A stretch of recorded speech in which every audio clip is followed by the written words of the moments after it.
Hey everybody, welcome to another edition of the Music, Money, and Life podcast. As always, this podcast is brought to you by howtolicenseyourmusic.com.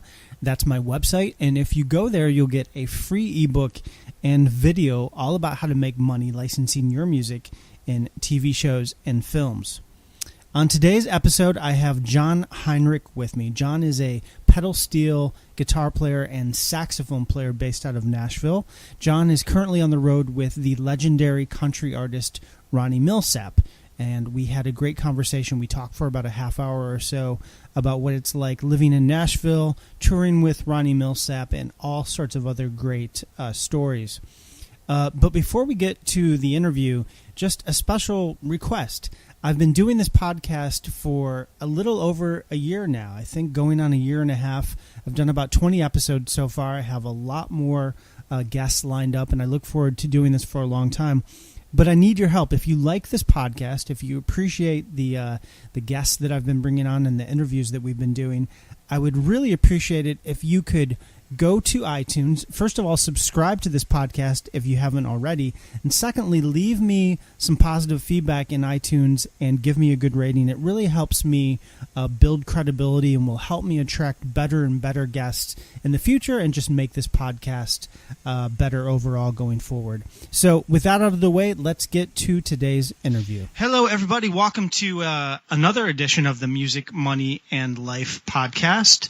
Today I'm talking with a pedal steel guitarist who is currently on the road with Ronnie Milsap. I'm speaking with John Heinrich, and I understand you're actually on your tour bus right now. John, correct? That's right. I'm in my bunk. In your bunk, nice. And where are you headed to? Where are you en route to? We're going to Newkirk, Oklahoma, and then I think we've got one in Tulsa after that. Okay. How long is the tour? How many more dates do you have out in front of you? Well, he usually does around 60 dates per year, so it comes up to that. But right now, we're just doing weekends. Gotcha. And what type of venues are you guys playing? This one we're coming up tonight. This is a casino, and we've also done like outdoor arenas. We've done indoor arenas, and we've actually done political rallies and stuff like that. Smaller political rallies. Oh wow! And what type of rallies? Well, the first one that we did that I played on, the first gig that I played on was a political rally in I think it was Illinois, here in Illinois. Mm-hmm.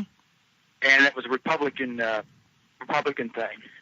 Okay, nice. Well, we'll avoid getting too much into politics today, but glad to have you on the phone. And I'm curious. I'm looking at your bio. It sounds like you've played with a lot of big names over the years, particularly in the country genre. How did you hook up with Ronnie Milsap? What's your background? Well, let me mention this. I mean, networking is part of being a musician, and you've got to like networking. You've got to like talking to people, just like what we're doing right now. You've got to contact with people and get your name out there. But that's how I got the job with Ronnie Milsap. I knew the keyboard player that actually he's with Sarah Evans right now, but I saw an ad that he put out in a newspaper there in Nashville for a studio, and I hit him up and said, look, I play this and I've done this and I've played with these people, and sent him an email, and he emailed me back and he said, well, I've got some stuff coming up. And I knew this band for many years. Of course, they didn't need a steel player at that time, and then finally it came up that they were going to need a steel player, and I was the first call on that, so that's how I got the job. Nice. And when was that? I guess I started with a band last December. Before that I was actually playing horn saxophone with an R&B band in Nashville at BB King's. You're playing at BB King's at the club?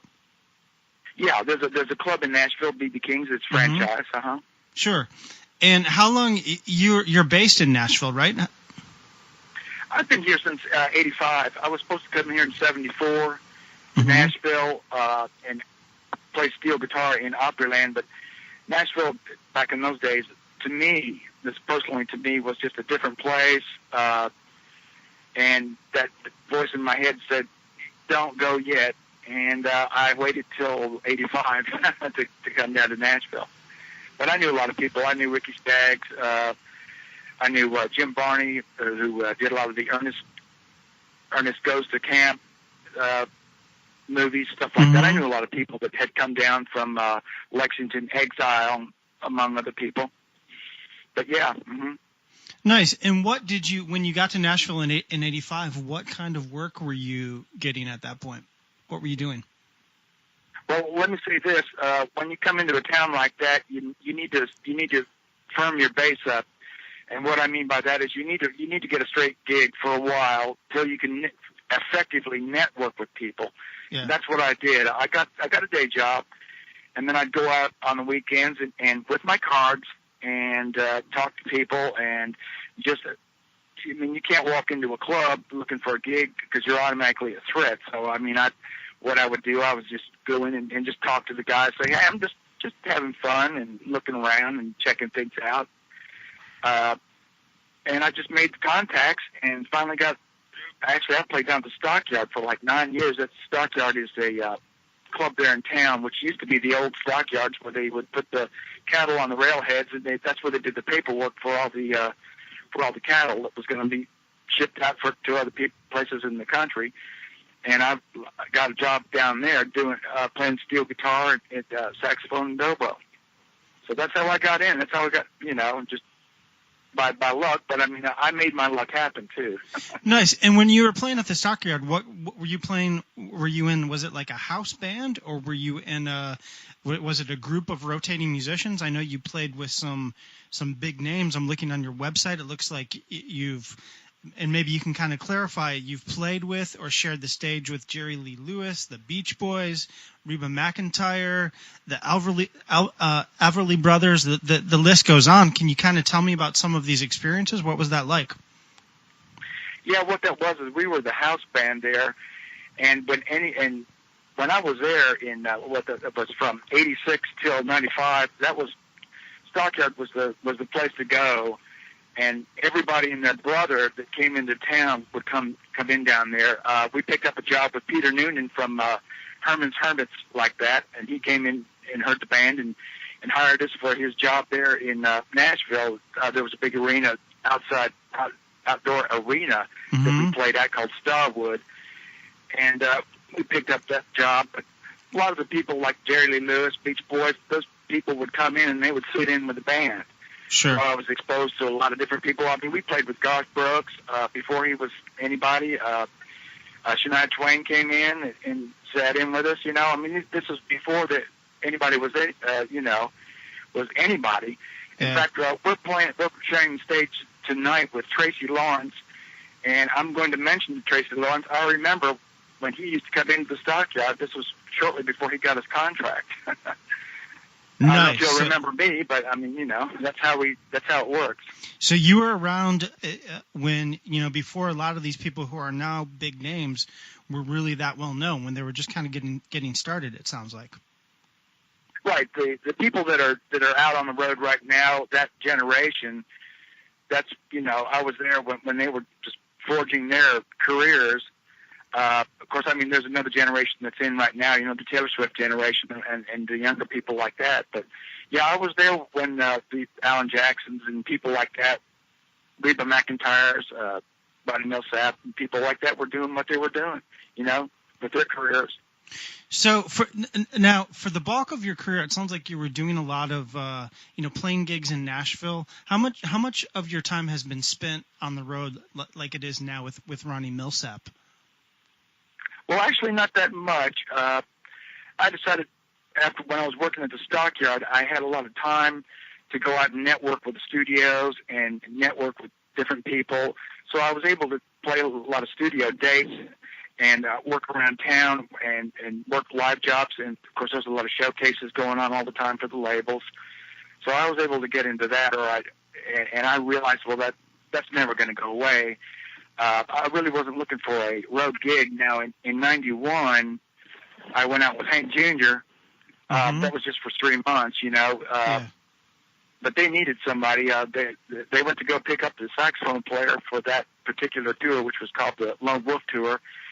And I was told that his girlfriend answered the door and said he's not going. So they called me from Biloxi, Mississippi, and said, if you can fly down to Shreveport the next night, you can join the band. I said, well, I've got to tell the Stockyard Band, what's going on. Everybody in the Stockyard Band said, go for it. So I flew out the next day and played with Hank Jr. Started, that 3-month tour with him.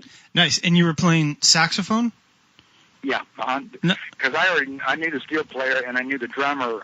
The drummer actually played, what was it, Soul Survivor. They put out Eye of the Tiger.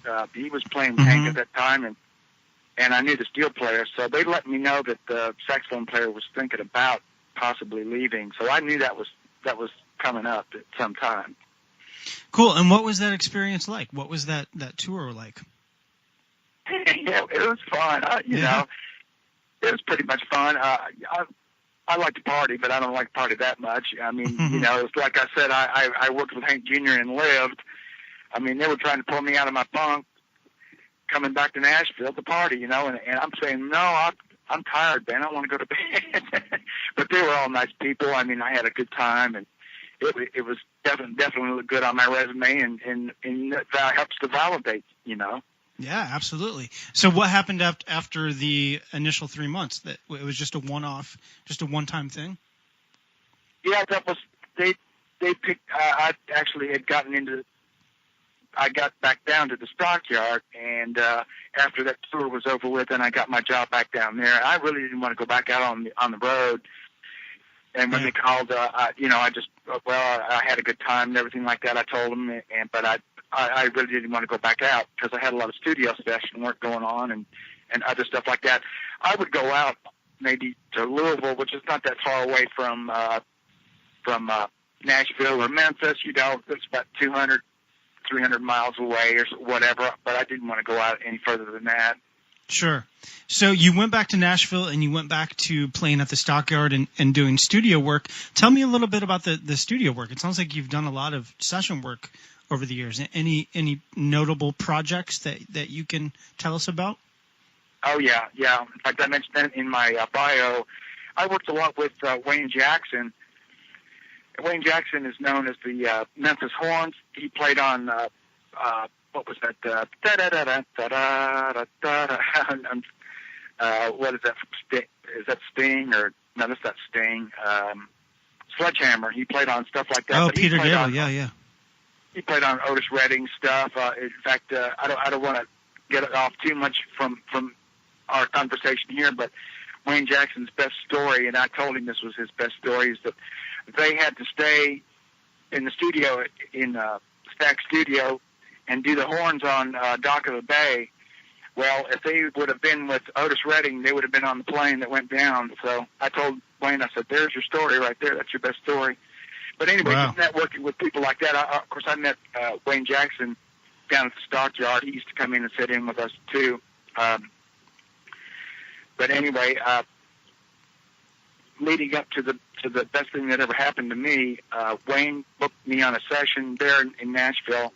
We went in, and I put the headphones on. We listened back to the track. It was none other than Louis Armstrong that they cut some tracks on years ago. I mean, before he passed, of course, and they were rebuilding tracks around him, and you could hear through the headphones, you could hear the other band in the background, but they had rebuilt the drums, the bass, and we were putting on a horn track on that. But that was just too cool, and I wrote the producer on that, Cowboy Jack, who produced people like Jerry Lee Lewis.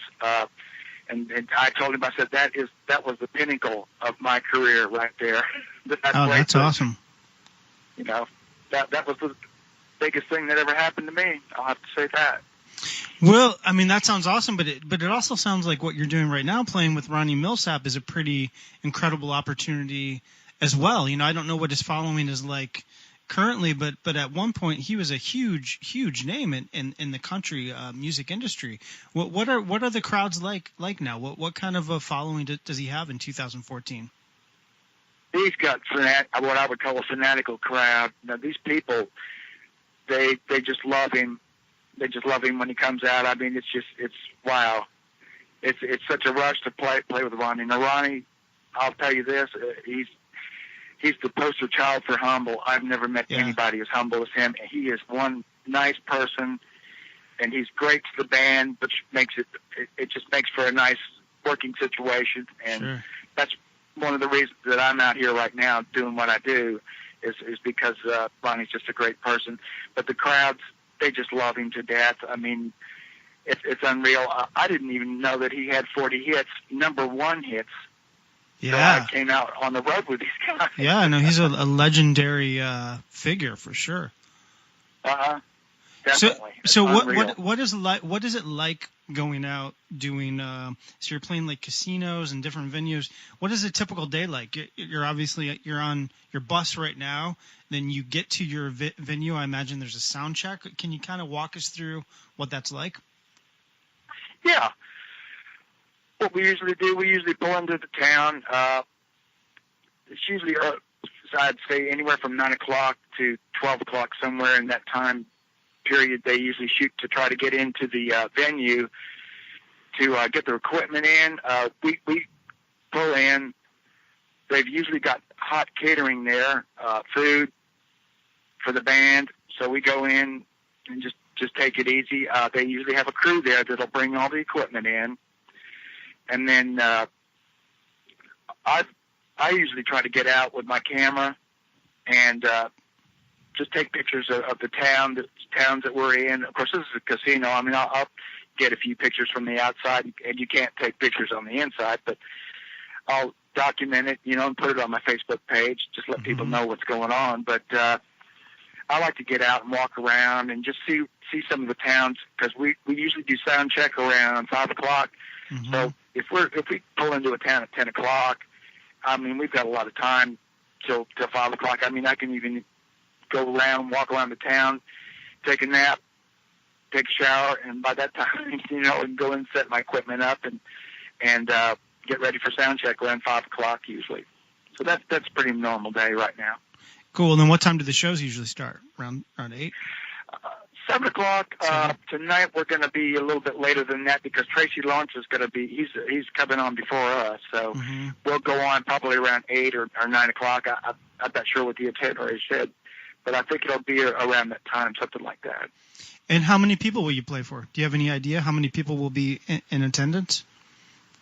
There'll probably be around anywhere 1,000 to 1,500, something like that. It just depends. Nice. Probably something like that with two headliners like this. So yeah, that's a good sized crowd. That's huge. Yeah, it's just different. Each place that we go to, each venue, it just depends on what's going on. And like I said, that political party that we did, that was real small, but they were really receptive. I mean, they really enjoyed what was going on. But that was only like about 600 people. Yeah. And then you go from that to 2,000 or 3,000 people. So it's just totally different. Sure. So let me ask you this. It sounds to me like you've been at this a long time. Sounds to me like you've played music your whole life. Have you?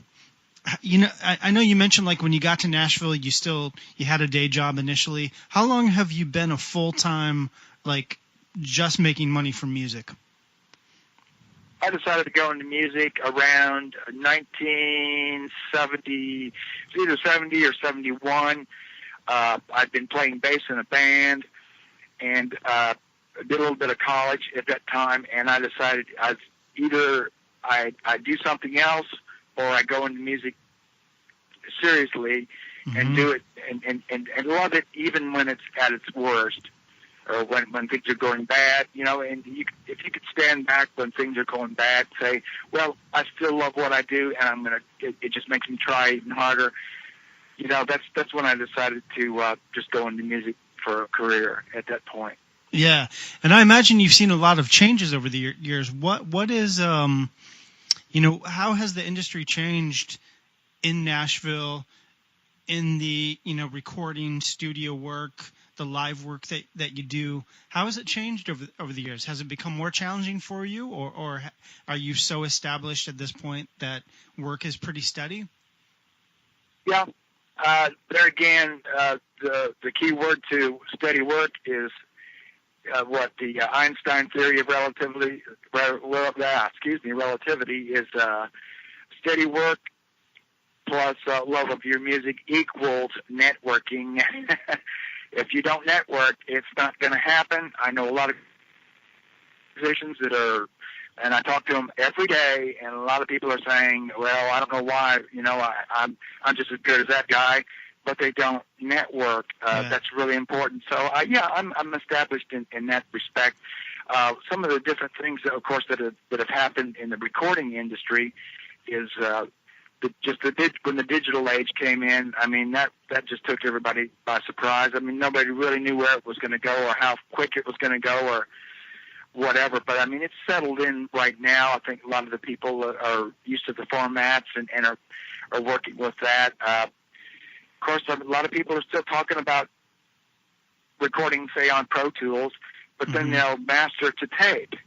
Yeah. They'll go to a quarter inch or back to 2-track, back to not 2-track, but 2-inch tape, just to get the warmth of that, and then master from that. So it has its pluses and its minuses, but I mean, it's finding its level, just like water. It'll find its own level. So that's one of the biggest differences that I would say is going on in industry right now. Nice. Have you gotten into licensing at all? Have you dabbled in that? Yeah, not so much into the licensing. I'm talking to a lot of people right now that have licensing firms where they license bits and pieces of music, and I'm going to be working for some of these people. What I'm doing right now on that end is I'm publishing, offering publishing, and I pitch a little bit around Nashville when I see that somebody's looking for material and stuff like that. So that's what I'm doing into that end of it, and that's what interests me about what you're doing with your music licensing. Yeah, that's why I asked. Do you write music as well, John? I sure do. Yeah. I write a lot of instrumental music, and then I co-write with a lot of people, and that's really important too, to co-write for sure.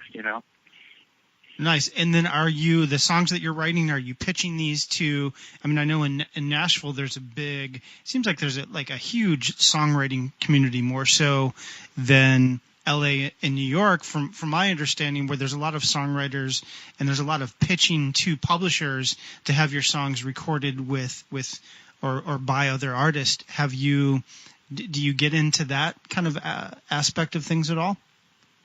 Oh yeah. I mean, that's like you just mentioned. I mean, Nashville is the capital for songwriters. I mean, that's the haven right there. And a lot of people come from California and New York all the time that are songwriters, and they'll settle in, and find different groups, and then from those groups they'll find people that they feel compatible with to songwrite and stuff like that.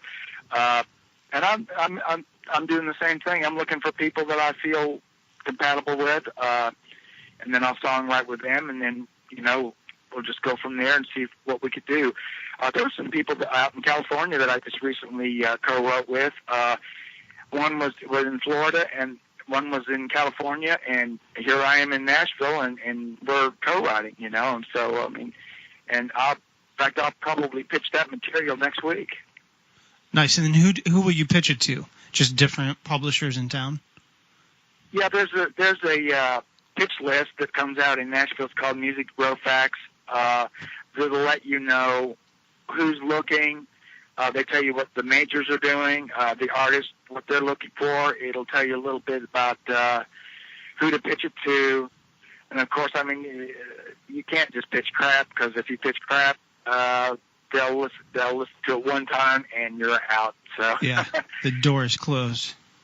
Because they've got way too much stuff that people are trying to pitch to them. They've probably got a gazillion songs per day that they listen to, and you can usually tell when you hear a demo where it's going to go. I mean, you can usually hear within the the first few minutes, half of a minute, what it's going to sound like. If it sounds like crap starting off, it's probably not going to go anywhere. So yeah. Have you had any success in getting songs that you've pitched signed to publishers or cut by different artists? I've got some stuff placed in movies. Yeah, little bits and pieces. Well, it was a movie that actually came out of L.A. and it was called Encounters of the Fourth Kind, and it was, I would call it like a B movie. Yeah. And I think what they were trying to do is they were trying to get basic stuff together. So they had the soundtracks, they had basic idea for the film, they had all the artwork, and then they were probably going to take that and go after investors at that point. Which I don't think anything really happened with that, but I got into some stuff like that.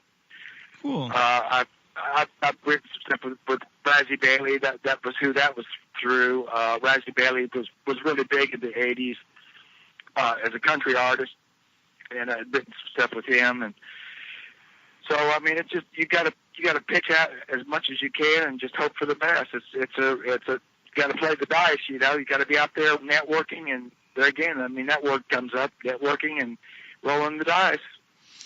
Yep, absolutely. It's a business really driven by relationships, so it's definitely helpful to know the right people.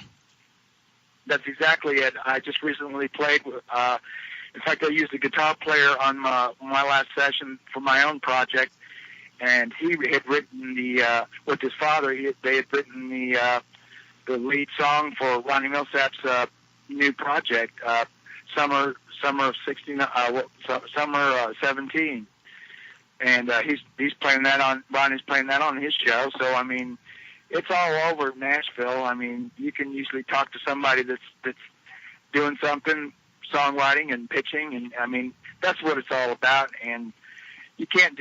I don't know if you want to just come in and play drums and that's all you want to do. I mean that's cool too, but I say just get into the whole thing. I mean just embrace the whole 9 yards of what's going on. I mean your chances of doing something substantial are a lot better if you do that.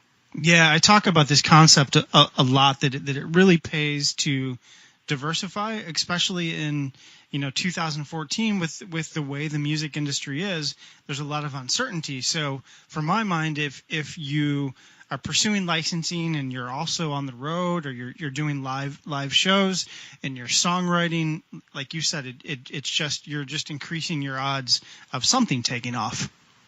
That's what it's all about. That's why I play saxophone, steel guitar, flute, dobro, and on and on and on. I mean, that's exactly why I did that. You have to diversify, unless you just want to have fun. I mean, there's nothing wrong with that.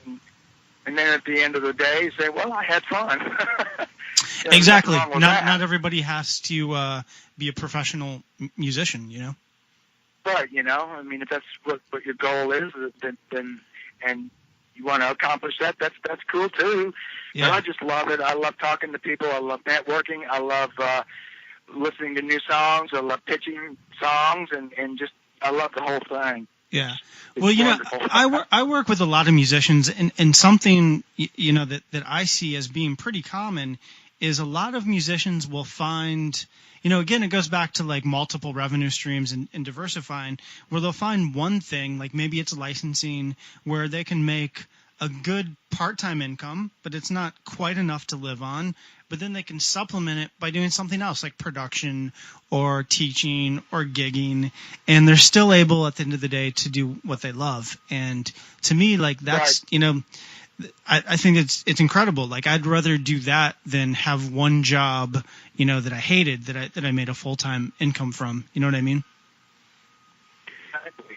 I agree totally with you on that. Yeah, that's where it's at. Yep. Well, John, listen, I really appreciate you coming on the show. I want to be respectful of your time. I know you're on the road, and I'm sure you've got things to do. But what I would like to do is I like to end each podcast by playing a song from my guest. So I'd like to, if you could send me a song when we're done, I'll play that at the end of the podcast. Do you have a song in mind that you can send to me, something you've written?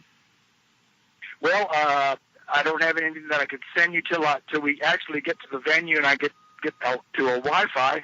But I could send you a song for sure. Yeah, definitely. Yeah, no, you can send it to me whenever. I mean, can be later today, tomorrow even. I'll wait for you, and when I get that track, I'll put it at the end of the podcast and edit that all together. Excellent. Okay, that sounds great, Aaron. What will you send me? Do you know? It'll probably be either something from my new project or one of my second project, which would be an instrumental track. If you could pick one now, that way I can just set it up now, and then it'll save me less time editing this all together. Oh, okay. Let me think. They're all good. Of course, I like them all. Do you think an instrumental track would be okay, or would you rather prefer a vocal? Something that showcases your pedal steel playing, I think would be cool. Okay, I've got one called So Cool, and it's that's ZWEL instead of SO, and then Cool, KU. So Zool Cool. So Cool, yeah. By John Heinrich. I really appreciate you, John, coming on the podcast.